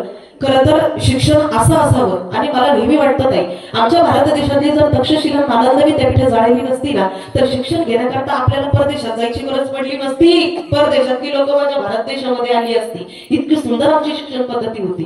कोल्हापुराच्या रागड्या मातीमध्ये कवी जन्माला आले, त्या कवींनी इतक्या सुंदर कवितेच्या ओळी लिहिल्या. त्या पूर्वीच्या काळामध्ये ज्योतिबाचा नवस्मरण एक चित्रपट आला होता, त्याच्यामध्ये त्यांनी ती कविता वापरली. इतकी गोड, ऐकायला इतकी सुंदर आहे. त्या कवितेचे बोल असे आहेत, दासे मोती होतील घामाचे, सरस्वतीच्या प्रेमाचे प्रतीक रम्य शुभंकर हे, सत्यशिवाहून सुंदर हे, सत्यशिवाहून सुंदर हे. इतक्या सुंदर त्या कवितेच्या ओळी आहे की हे शिक्षण तुमच्या आमच्याकरता इतकं महत्वाचं आहे. कुठेतरी इंग्रजीमध्ये एक सुंदर वाक्य लिहिलं, education is the most powerful weapon which you can use to change the world. शिक्षण असं शस्त्र आहे जे आम्ही जग बदलण्याकरता वापरू शकतो. आणि यशवंतराव चव्हाणांनी ते सिद्ध करून दाखवलं. यशवंतराव चव्हाणांचं मला वाटतं कृष्णाघाट नावाचं सुंदर गोड त्यांचं आत्मचरित्र आहे. हे यशवंतराव चव्हाण शाळेमध्ये असताना शेवटच्या शनिवारी, म्हणजे महिन्याच्या शेवटच्या शनिवारी आपल्या आईला भेटायला जायचे. आईला भेटायला जात असताना रेल्वे स्टेशनला उतरायचं, आधी पुढे पायी आईला भेटायला जायचं. बरं, त्यांची नवरीतली आई, म्हातारी आई, डोक्यावरती पदर असणारी आई, ती आई कालवण करायची आणि भाकरी थांबायची ठेवायची. का माहितीये, माझा यश आला, यश आल्यानंतर माझ्या हाताने गरम गरम भाकरी करून त्याला खायला घालेल. एक दिवस यशवंतराव चव्हाणांना शिष्यवृत्ती मिळाली आणि शिष्यवृत्ती मिळाल्यानंतर आईला सांगायचा आनंद त्यांच्या अंतःकरणामध्ये होता. रेल्वे स्टेशनला उतरले, रिक्षा केला, रिक्षाने गेले. गेल्या आईने विचारलं, यशा आज एवढा लवकर कसं काय आलं रे बाबा? त्यावेळेला त्या यशवंतराव चव्हाणांनी सांगितलं, आई मला शिष्यवृत्ती मिळाली आणि रिक्षा करून आलो ग. आईनं सांगितलं, बाळ आपण गरीब माणसं आहे, रिक्षाच्या नादीला लागू नको बाबा, रोज उठून पैसा कुठून आणायचा, आपल्या पायीच येत जा. आणि हेच यशवंतराव चव्हाण एक दिवस महाराष्ट्र राज्याचे गृहमंत्री झाले, महाराष्ट्र राज्याचे मुख्यमंत्री झाले. आणि मुख्यमंत्री झाल्यानंतर बातमी कळाली, यशवंतराव तुमची आई आजारी आहे आणि आईला तुम्हाला भेटायचंय. यशवंतराव चव्हाण हेलिकॉप्टर मध्ये बसले, पुण्यामधून डॉक्टर घेतला आणि साताऱ्यामध्ये गेले. बरं, लाल दिव्याची गाडी हेलिकॉप्टर मधून उतरल्यानंतर माग पुढे गाड्यांचा ताफा, सॅल्यूट करण्याकरता पोलीस, गाडीचा दरवाजा उघडण्याकरता हाताखाली ठेवलेली नोकर माणसं. एवढ्या थाटामध्ये यशवंतराव चव्हाण आपल्या गावाकडे गेले.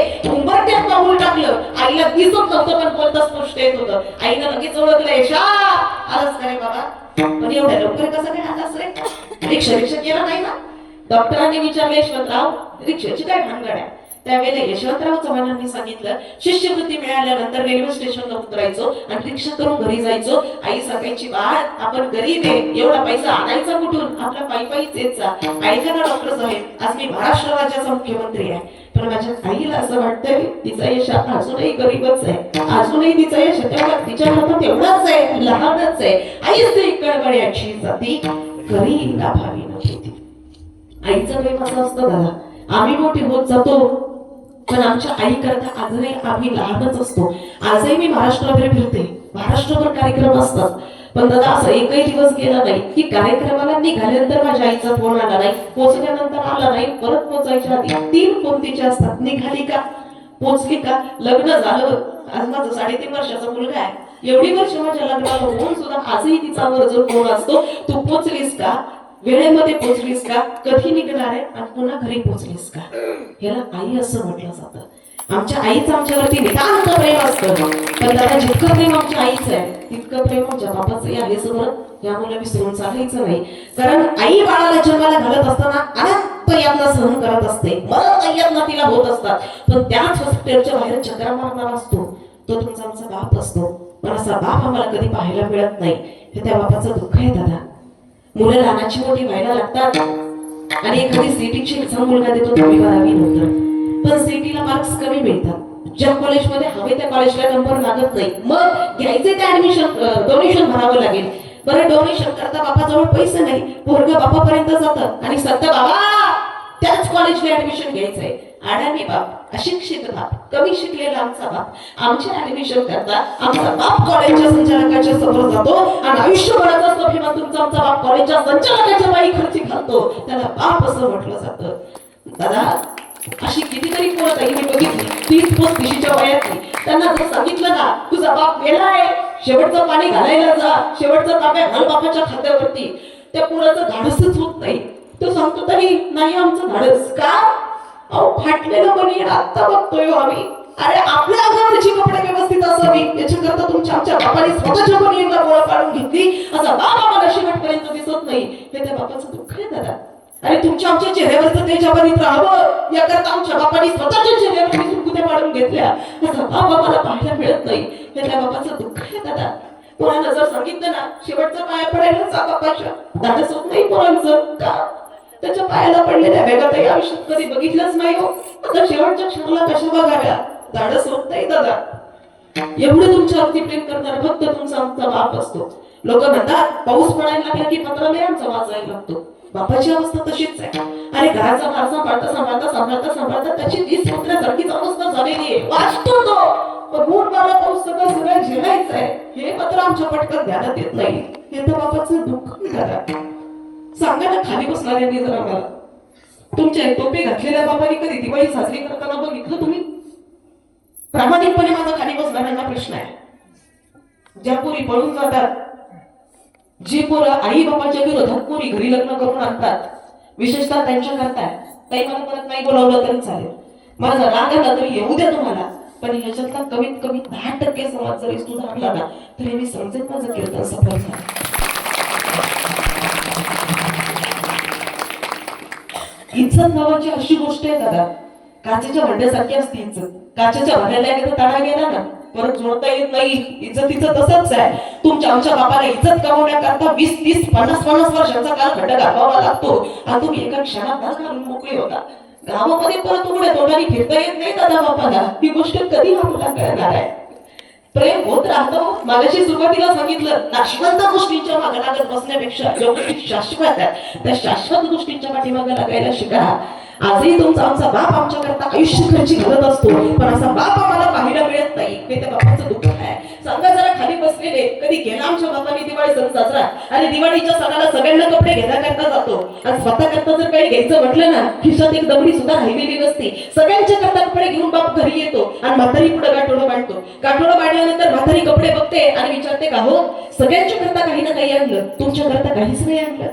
त्याच्या डोळ्यातला आसवांचा थेंब एक खाली पडतो आणि तो बाप सांगतो म्हातारे माझ्या बापाची कापडच नव्हती ग दुकानामध्ये, खमीच खळवाटी फाटलेलं सुई दोऱ्यानं शिवलेलं माझ्या बापाच्या धोतराला सदा ठिकाण लावल्याला आली जत्रा गावाची बाप तालुका जायाचा उधार पाधार कपड पुरांना आणायचा बाप बनात झुरायचा लग्न लेकीच करीन हुंडा भांड्यासाठी शेत मळ्याला इकीन.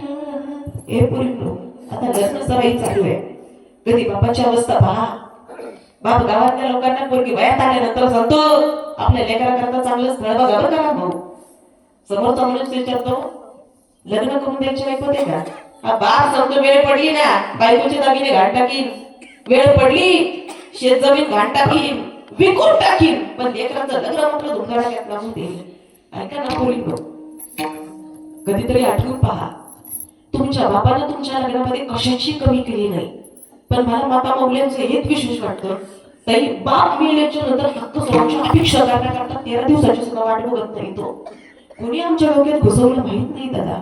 तुमचं लग्नाच्या वेळेला बाप लावून देतो ना कितीतरी खस्ता त्याने खाल्लेले असतात कमीत कमी बाप गेल्याच्या नंतर बहीण भावंडांनी असं राहावं की आपल्या आई बाबाच्या आत्म्याला शांती मिळाली पाहिजे. अशी कितीतरी बहीण भावंडांनी पाहिली जी प्रॉपर्टी करता भांडताय. तुमचा भाऊ जर तुम्हाला आनंदाने हक्काला देत असेल निश्चितपणे तुम्ही ते घ्या, ते घेण्याला माझा विरोध नाही. पण प्रॉपर्टी करता कोर्टाची पाहिली जर जरत असाल तर याच्यासाठी लाजीरवाणी दुसरी गोष्ट कोणती नाही. आणि इकडे पुरुष वर्गालाही सांगणार काय वाटतं असं तुम्हाला, तुमची बहीण काही तुमच्या दारामध्ये सगळं घेण्याकरताच येते का? काही बहिणी अशा पण असतात ज्यांना असं वाटतं काही मिळालं नाही तरी चालेल पण गेल्याच्या नंतर प्रेमाचे बोल आमच्या बरोबर बोलले जावेत. आम्ही तिथं गेल्यानंतर कमीत कमी तांबे भरपाने कपर चहा मला मिळाला पाहिजे एवढीच अपेक्षा करतात. याकरता बहीण भावाचं नातं अबाधित असायला हवं. एक कवी सुंदर वर्णन करतो. चंदनाच्या झाडातून गंध कधी जाऊ नये, बहिणीची ताटातूट उभ्या जन्मी भोगू नये. बहीण भावाचं नातं असं आहे दादा. माता भाऊल्यांनो तुम्ही भावाची प्रॉपर्टी घेऊ नका आणि काळ्या रात्री कधी भावाला आवाज द्या. दुसरं कुणी तुमच्या करता यायचं नाही पण तुमच्या करता उपस्थित राहणारा फक्त तुमचा भाऊ असणार आहे. आज ताई महाराष्ट्रभर कार्यक्रम करते. बऱ्याच ठिकाणी चांगली चांगली पाकिटं पण मिळतात. म्हणजे सांगायचं मागे एवढं की आपण स्वतःच्या पायावरती उभे आहोत. पण आयुष्यामध्ये कधीतरी एखादा प्रसंग असा येतो बरं का की ज्यावेळेला आपल्या पैशांची गरज असते त्यावेळेला हक्काला फोन करणारा फक्त एकच नाव मोबाईल मध्ये सापडतो तो म्हणजे आपला भाऊ असतो. आणि त्यांना फोन केल्याच्या नंतर 5 मिनिटाला तो बॅलन्स ती रक्कम आपल्या मोबाईलच्या अकाउंट मध्ये आलेली असते. एवढं तुमच्यावरती जर तुमचा भाऊ प्रेम करत असेल आणि माता भाऊल्यांनो आपण जर आपल्या भावावरती तितकं प्रेम करत असू ना तर हे नातं आम्हाला जपता आलं पाहिजे. काय त्या बापाचं भावाचं तुमच्यावरती प्रेम असतं, काय बहिणीचं सुद्धा भावावरती प्रेम असतं. आणि भाऊलिंग जनावरांचा आणि मुक्ताईचा आदर्श घेणारा आपला समाज असला पाहिजे. आपण इतरांचा नाही आदर्श घ्यायचा, आमच्या साधू संतांचा आम्ही आदर्श घ्यायचा. लहानकी मुक्ताई पण भाऊलिंग जनावरांना ताटीचं दान उघडायला लावलं म्हणून तर ज्ञानेश्वरी सारखा पवित्र ग्रंथ आज तुमच्या आमच्या पदरामध्ये पडला. असं तुमचं आमचं नातं असावं. खऱ्या अर्थानं आपला बाप निघून गेल्याच्या नंतर तिथं जाण्यापेक्षा आहे तोपर्यंत त्या बापापर्यंत आम्हाला जाता आलं पाहिजे. आहे तोपर्यंत पोराव बापाला मिठी मारून घे रे, गेल्याच्या नंतर रडून उपयोग होत नाही. आहे तोपर्यंत करता आलं पाहिजे. बऱ्याच लोकांना असं वाटतं की बापाचं प्रेम फक्त पोरींच्या वरतीच आहे. तुम्हाला काय माहितीये पोराव, पोरीपेक्षा दुप्पट तुमच्यावरती प्रेम आहे. तुम्ही कधी समजूनच घेतलं नाही हो त्याला. पोरींच्या लग्नामध्ये एकदाच देऊन मोकळं होतो पण तुमच्या घरात आयुष्यभर कमवत राहतो. पोरगा जन्माला आल्यानंतर पहिला विचार त्याच्या अंतःकरणामध्ये येतो. माझं आयुष्य जर लोकांची हवाली करण्यात गेलं असेल, माझं आयुष्य जर लोकांच्या बंधावरती गेलं असेल ना, माझ्या पोराच्या वाटेला मी ते येऊ देणार नाही. एवढं प्रेम करणार फक्त आणि फक्त तुमचा आमचा बाप असतो. माता भाऊलींना तुमच्या लग्नामध्ये बाप सगळं करतो आणि बापाचा शेवटचा क्षण सांगते. ज्यावेळेला डॉक्टर साहेब सांगतात आता बाबाकडे काही शेवटचा वेळ शिल्लक आहे, कोणाला भेटवायचं असेल तर भेटवून घ्या. तो बाप सांगतो काय सांगतो माहितीये, आता कोणी नाही आलं तरी चालेल, माझ्या लेकराला माझ्या ताईडीला तेवढं बोलावून घ्या. माझ्या दाद्याला ताईडीला शेवटचं बघितलं ना डोळे मिटायला मोकळा झालो. आणि ज्यावेळेला पोरं बापाला भेटायला हॉस्पिटलला येतात शेवटच्या क्षणाला सुद्धा तो नाही हात बाप पोराच्या डोक्यावरती ठेवतो आणि शेवटचा श्वास घेणारा असतो तो तुमचा आमचा बाप असतो. बाप म्हणजे फणसासारखा आहे, फणसाच्या अंगी काटे पण आत अमृताच्यासाठी. बाहेरून किती जरी काटेरी कवच दिसत असलं तरी आतमध्ये मात्र गोड साखर भरलेली असतात. बाप म्हणजे पारिजातकाच्या फुलासारखा आहे. पारिजातकाचं फुल ज्यावेळेला झाडावरून खाली ओघळतं आवाज होत नाही, पण आवाज होत नाही म्हणजे वेदनाच होत नाही अशातला भाग अजिबात नाही. त्यालाही वेदना होत असतात दादा पण दाखवता येत नाही. असा तुमचा आमचा बाप असतो. याच्याकरता आहे तर आई बापाला मिठी मारायला शिका. आणि विशेषतः खाली बसणाऱ्या माता बापल्यांना किंवा पुरुष वर्गालाही सांगणार आपण आई बापाच्या भूमिकेमध्ये गेल्यानंतर आपल्याला जर वाटत असेल आपल्या लेकरांनी आपल्याला व्यवस्थितपणे सांभाळावं तर आपण इथंच राहायला शिकलं पाहिजे. राजा दशरथाचा एक केस पांढरा झाला त्याने आपल्या राज्यभरांच्या हवाली करून टाकलं. आज आम्ही पांढरं झालेलं डायपर करून काळं करतो. आम्हाला कोणत्या जमीन काही पोरांच्या नावावर करावीशी वाटत नाही.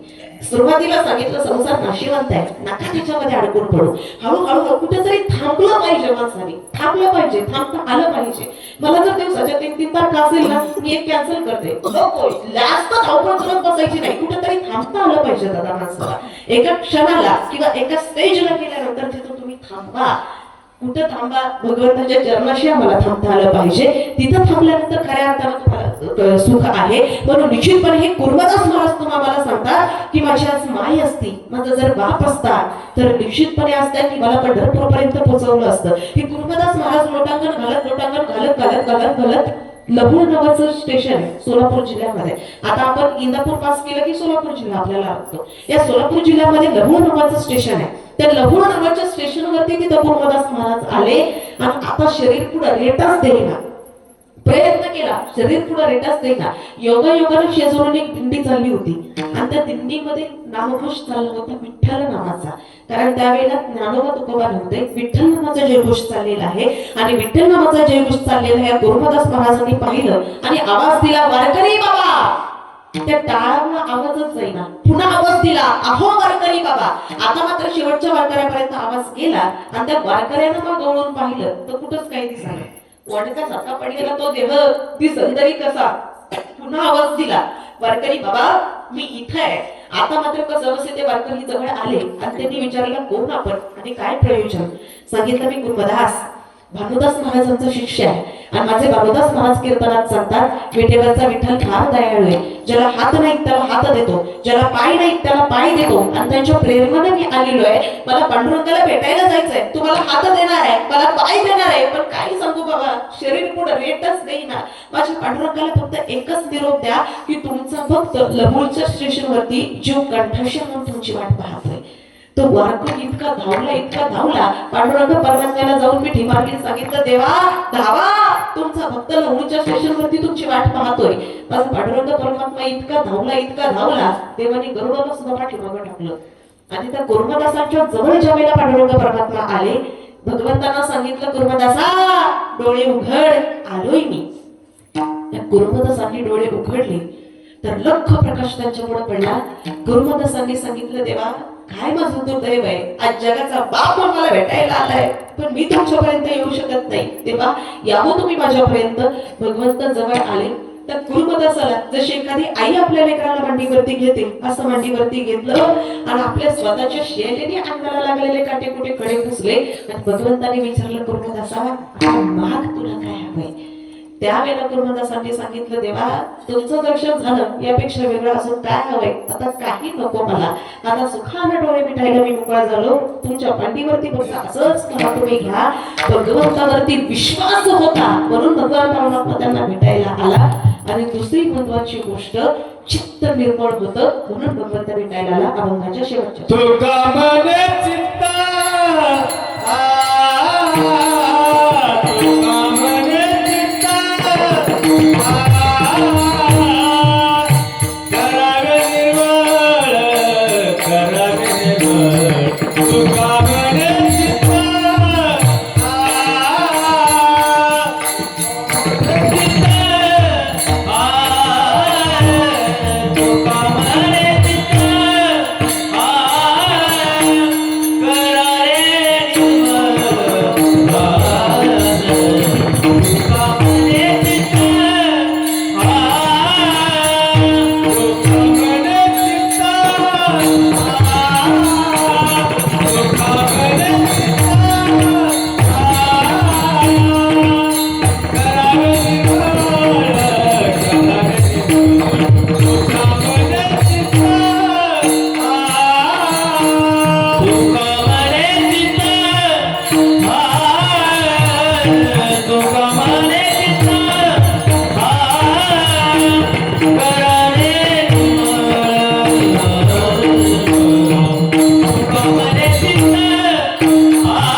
सकळ भोगिता होय त्याचे विठ्ठल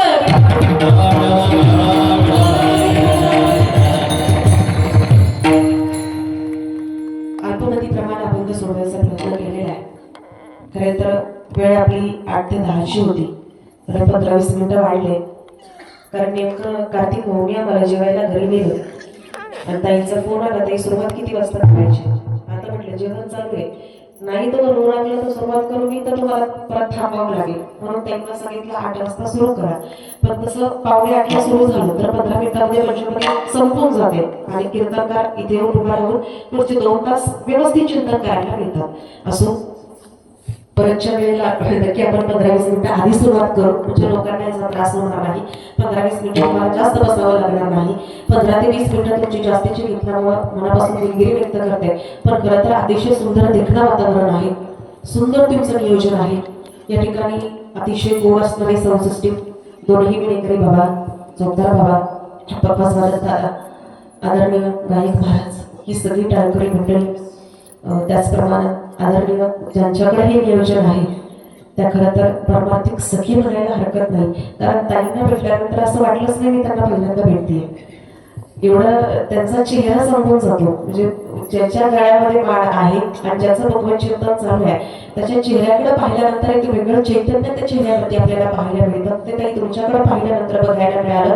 पण खऱ्या अर्थानं परमार्थिक सखी आदरणीय हरिभक्ती परायण रोहिणीताई जाधव आपल्याकडे सगळं नियोजन आहे आणि तुमच्या नेतृत्वाखाली आदरणीय मगाशी डिरेक्टर साहेब आहेत, त्यांच्या नेतृत्वाखाली दादासाहेब भोंगळे यांच्या नेतृत्वाखाली, ग्रामस्थांच्या नेतृत्वाखाली हा सुंदर अखंड हरिनाम सप्ताह पार पडतोय.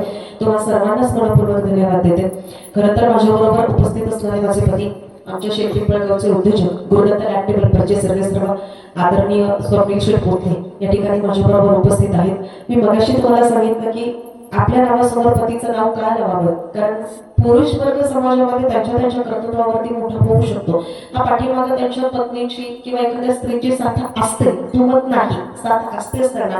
पण आपल्यासारख्या मुलीला जर समाजामध्ये यशस्वी होत असतील तर त्याच्याकरता आपल्या पतीची तितकी खंबीर साथ आपल्याला अत्यंत महत्वाची असते. कारण सांगतो दादा तुम्हाला, कीर्तनकार आहोत म्हणून काय झालं, आमच्याकडे वाईट नजरेनं पाहणारा समाज आहेच. प्रत्येक ठिकाणी आम्ही सांगू शकत नाही किंवा बोलू शकत नाही, पण असाही महाभाग समाज आम्हाला पाहायला मिळतो जो आमच्यासारख्यांना सुद्धा सोडत नाही. आणि याच्याकरता आपल्या माणसाची आपल्याला साथ असणं ही काळाची आज गरज आहे. आणि आज जर मी महाराष्ट्रावर प्रवास करते, आज जर महाराष्ट्रामध्ये नाव होत असेल तर त्याला कारणीभूत तितकी माझं कर्तृत्व असेल त्यापेक्षा कितीतरी पटीने सगळ्यात महत्वाची साथ माझ्या पतींची आहे. आज माझ्याबरोबर त्या ठिकाणी उपस्थित आहेत, त्यालाही मनपूर्वक धन्यवाद देते. आणि पुन्हा एकदा अतिशय सुंदर देखणं मंदिर आहे. दत्तगुरूंच्या जयंतीनिमित्त चालू असणारा अखंड हरिनाम सप्ताह असाच उत्तरोत्तर वाढत जाऊ, अशीच तुमची प्रगती हो. आणि मला असं वाटतं की पुढच्या वर्षी अजून मोठा मंडप तुमचा पडावा, इतकी लोकसंख्या तुमची वाढत जाऊ, अशा शुभेच्छा ठिकाणी देते. ज्यांच्या माध्यमातून या तुमच्या भोगेवाडी किंवा पोतुगलवाडी गावामध्ये यायचा योग आला ते स्नेही परम आदरणीय दादाभाऊ भोंगळे असतील, त्याचप्रमाणे डिरेक्टर साहेब असतील, आदरणीय रोहिणीताई जाधव असतील, तुम्हालाही मनपूर्वक धन्यवाद देते. जाता जाता माझ्या मुखातून बोलता बोलता काही चुकीचं बाहेर पडलं असेल तर तो केवळ आणि किंवा माझ्या बुद्धीचा दोष आहे. आणि जे काही केल्यासारखं असेल ते आदरणीय माझ्या गुरूंचा माझ्यावरती असणारा आशीर्वाद, आई वडिलांचं, सासू सासऱ्यांचं असणारा प्रेम आणि माझा आराध्य दैवत दत्तगुरूंचा माझ्यावरती असणारा खूप आशीर्वाद आहे. त्यामुळे घेण्यासारखं असेल ते निश्चितपणे घ्यायचा प्रयत्न करावा.